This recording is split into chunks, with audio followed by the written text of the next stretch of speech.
Назад сме во студиото. Вообичаено, знаете, на самиот крај имаме политичка дебата. Денес нема да имаме политичка тема, ќе имаме животна тема, од животно значење. Ќе зборуваме за болните од цистична фиброза, на кои што им беше ветена терапија и да подсетиме, особено никои што ветиле, дека треба да си го одржат својот збор. Денес гостинка на Бојана Димитриевска-Марковска ќе биде Ивана Атанасовска од Асоциацијата за цистична фиброза. Бојана, до тебе добро утро. Добро утро. Ивана, морам да кажам дека неуместно ми ја ти кажам добро утро, затоа што знам дека на вас болните од цистична фиброза утрата не ви се добри. И сакам за самиот почеток да те прашам, ние обично наутро стануваме со дилема како кафе да си свариме. Вие со какви мисли станувате? Дали со надеж дека ќе добиете терапија или пак со страф дека не сте ја добиле? Па морам да кажам дека двата моменти се присутни. Надежта е таа која не тера секој утро да се разбудиме и да го истераме денот онака со цела енергија и цела сила како што доликува, за да може да се смета дека сме го поминале тој ден добро. И од друга страна постои тој страф, затоа што еве ние 12 кои земаме терапија не можеме да се израдуваме на таа терапија затоа што кога другиот твојот пријател не се чувствува добро и нема терапија, таа среќа не може да биде комплетна во никој случај. Бојана, браво за тебе што ја поставуваш оваа тема со сите твои прашања веднаш по рекламите. Така е, само сакам да напоменам, да, темата е животна, но сепак и во здравството, политиката и тоа како има замешано прсти и сепак дури и терапијата на овие луѓе кои водат битка за здив и водат битка со институциите е поврзано со политика и политичарите и тие кои ни ја водат државата. Назад сме во студиото, рековме ќе зборуваме за цистичната фиброза. Наша денешна гостинка Ивана Атанасовска од Асоциацијата за цистична фиброза. Бојана, ова е тема со која што јавноста е добро запознаена, за која што мислам цела јавност од се срце набива да конечно се покрене работата. Така и сите пациенти кои се компатибилни со оваа терапија да ја добијат терапијата навремено, односно државата да им ја овозможи терапијата за да можат нормално да живеат. Како што беше ветено, впрочем. Ветено и токму протестите од кои ги организираа болните, односно од Асоциацијата за цистична фиброза, го вклучи алармот, особено после случајот со Благојче, кој ја изгуби битката со болеста и битката со институциите.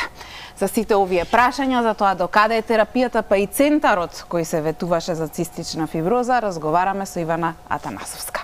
Ивана, ти благодарам што ја прифати мојата покана да бидеш соговорник утро. Благодарам за поканата, секогаш ни сте ветер во грб и ги туркаме заедно работите, мислам дека ќе успееме до крај.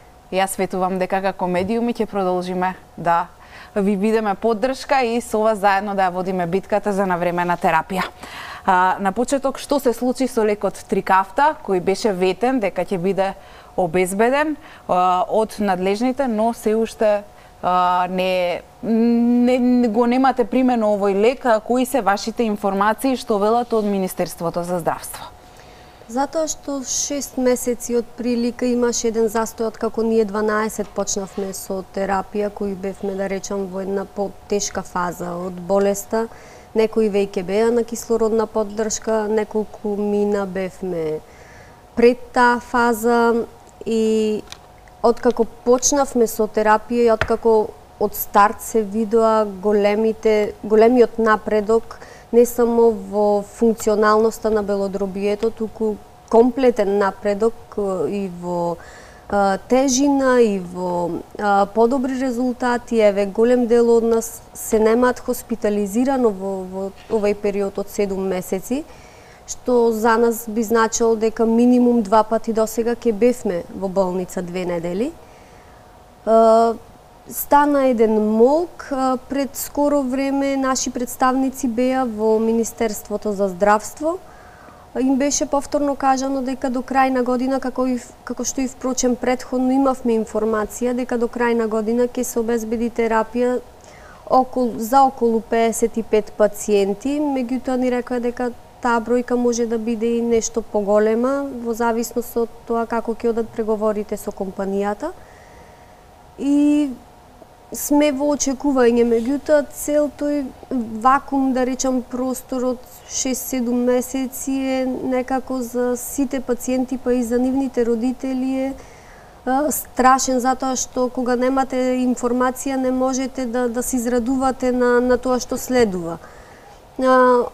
Ние им кажавме дека очекуваме малку поголема транспарентност во однос на тоа докаде се процесите, чекор по чекор да не известуваат сега докаде е закочена работата, па што треба да следи.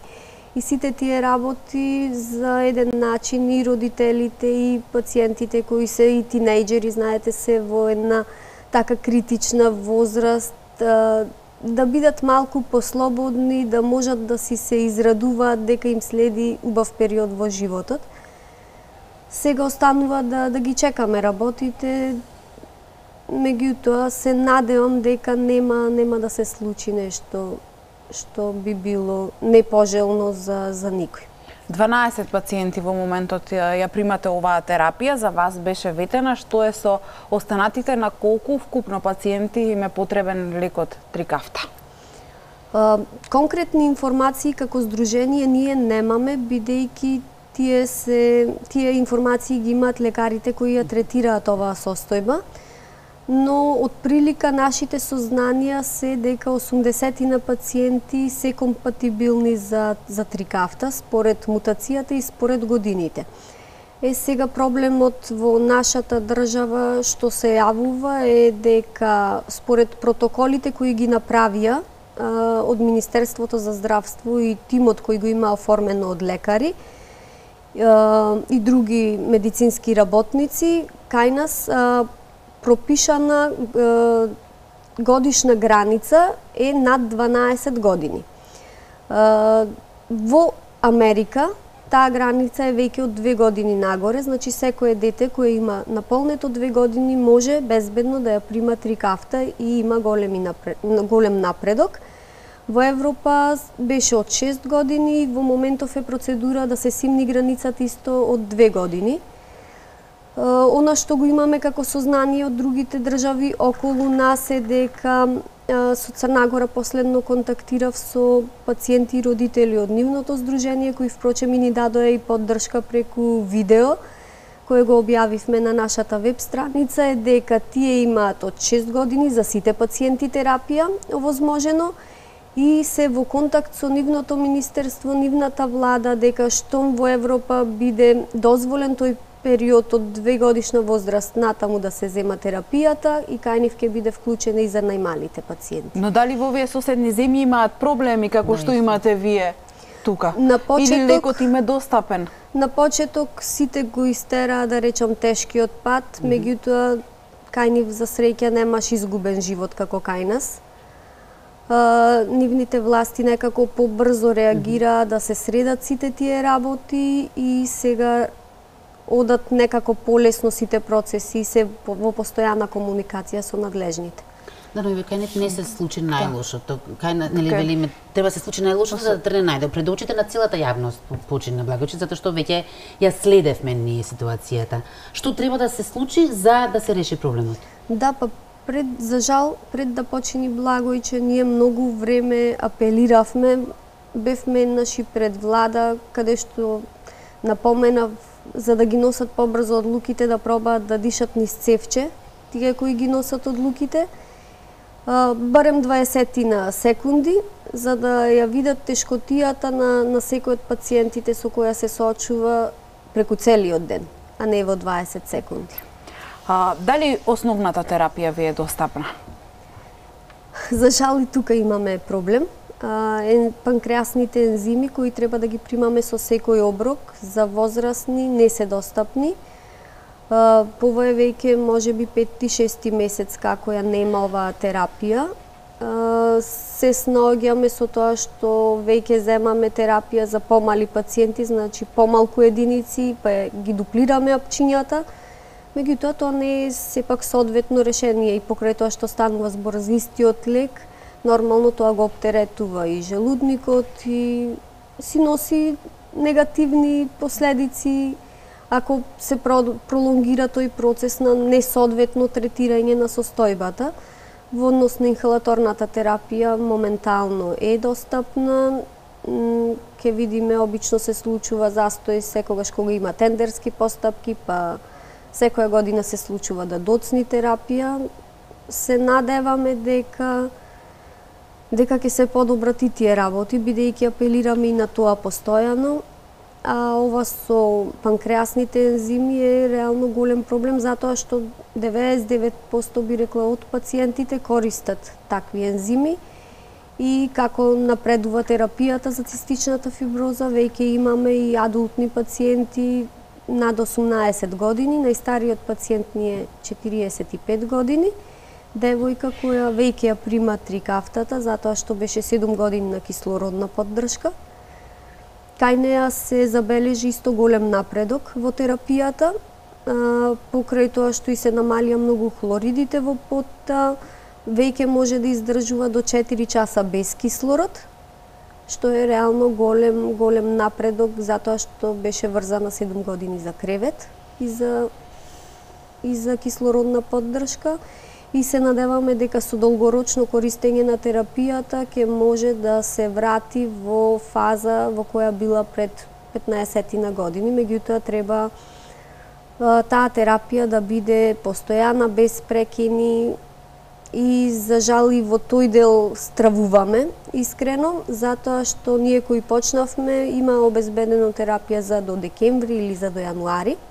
Ги немаме точните информации и очекуваме исто дали ќе биде повторно за една година набавката, како ќе биде изведена, дали ќе доцни терапијата, бидејќи оние пациенти имавме 3 пациентки предходно пред неколку години кои беа ставени на друга модулаторна терапија Калидеко. Им доцнеше терапијата 3 месеци и 2 од девојките кои предходно беа на кислород пред да ја почнат терапијата, во тие 3 месеци се вратија повторно во истиот стадиум и е навистина дури и да се врати таа физичка состојба од предходно, која била прилично лоша, замислете каков би бил и психичкиот момент кај секој од пациентите, тоа дополнително би ја влошила здравствената состојба. Колку чини една терапија? Терапијата нема конкретна цена. Секоја држава се договара со производителот на лекот. Уште 3 години тие имаат ексклузивитет на лекот, потоа ќе можат и други производители на лекови да ја земат генериката и да си направат нивни лек. Меѓутоа, од она што имаме како информација... Значи, ќе падне цената? Да, дефинитивно, да. Она што го имаме како информација е дека Црнагора, бидејќи тие има јавно објавено за нивните пациенти колку кошта, по пресметките наши околу 16.000 евра е за еден пациент месечна терапија. Значи, зборуваме за трикафта? Да. А основната терапија? Основната терапија од прилика 7-8 денари е месечно. Тоа ги плаќате од свој џеп сите? Од свој џеп, возрастните, да. Децата до 26 години плаќаат. Меѓутоа, ви кажувам, основна терапија во моментов во кој јас не примам антибиотици, ми се скрати голем дел од другата терапија заради тоа што здравствената состојба ми влезе во некоја нормала и се чувствувам како здрав човек, меѓутоа и резултатите ми се речиси како на здрав човек. После трикафта зборува? После трикафта, да, кај оние пациенти кои моментално не примаат трикафта, трошоците се прилично поголеми, посебно затоа што тука би вклучиле и оние напитоци кои се хиперкалорични како додатоци на исхрана, кои коштаат од прилика по 300 денари за едно шишенце за напиток и верувам дека кај нас тоа и ретко се користи затоа што сме и посиромашна држава, да речам. Пациентите се оптоварени на секој начин, често еден родител не е вработен за да може да се посвети на грижа кон детето. Голем дел од пациентите исто кои сме возрастни не сме вработени предходно заради, можеби да речам, наша неможност и можеби институционална недоволно грижа. меѓутоа сега како здрави лица би можела да речам, можеме прилично многу да допринесеме и за државата, и за самите себе, и за нашите фамилии. Така да се надевам дека работите полека ќе се подобруваат. Иване, едно од ветувањата на надлежните беше дека повторно ќе функционира и центарот во детската болница Козле, центарот за цистична фиброза кој беше отворен во 2016-та, но престана со функционирање. Што е со информациите поврзани за овој центар? Имате ли некаква најава дека кога ќе биде пуштен во функција и што значи тој за болните од цистична фиброза? Моментално, она што го имаме како информација, тоа што разбравме од медиуми, дека има донација за да се среди тој центар, но немаме конкретни информации кога би бил пуштен во употреба истиот.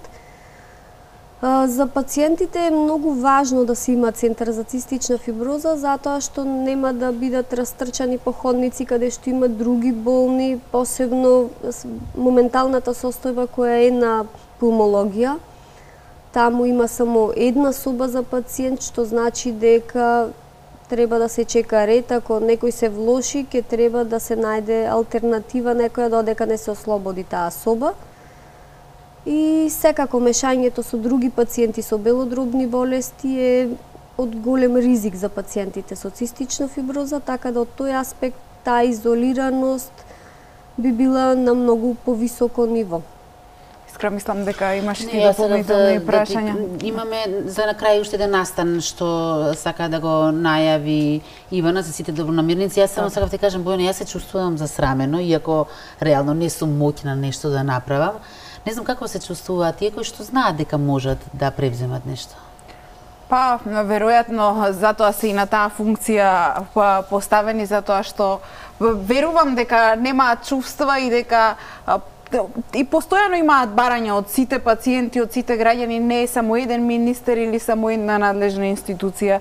Едноставно се многу често, барем во Македонија, институциите глуви за проблемите и замежуваат, па ќе треба некој психолог или психијатар да го прашаме како спијат тие луѓе. Тоа е жално што не се случува. Кој тој настан за самиот крај на кој што сакаш да ги поканиш сите добронамерници? Да, по повод Европскиот ден за цистична фиброза, одбележување кое се прави за јакнење на свесноста за цистичната фиброза и за сите нови случувања, за да може да се направи напредок и во терапијата, ние ќе организираме настан на 25 ноември.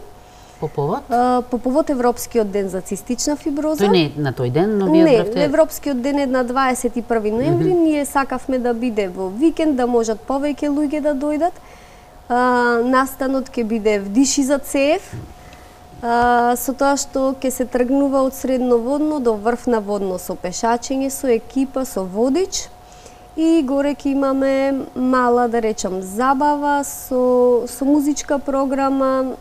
Сакаме да поделиме и благодарници на сите оние кои ни беа ветер во грб во овој изминат период, кој тешко реално го поминавме, и да се заблагодариме во наше име, во име на сите пациенти со цистична фиброза, и да дојдат сите кои сакаат да ја поддржат нашата борба, кои ја поддржуваат и нашата кауза лек за сите, дека лекот е право, дека не е комодитет, и да тргнеме во една права насока, се надевам, за доброто на сите.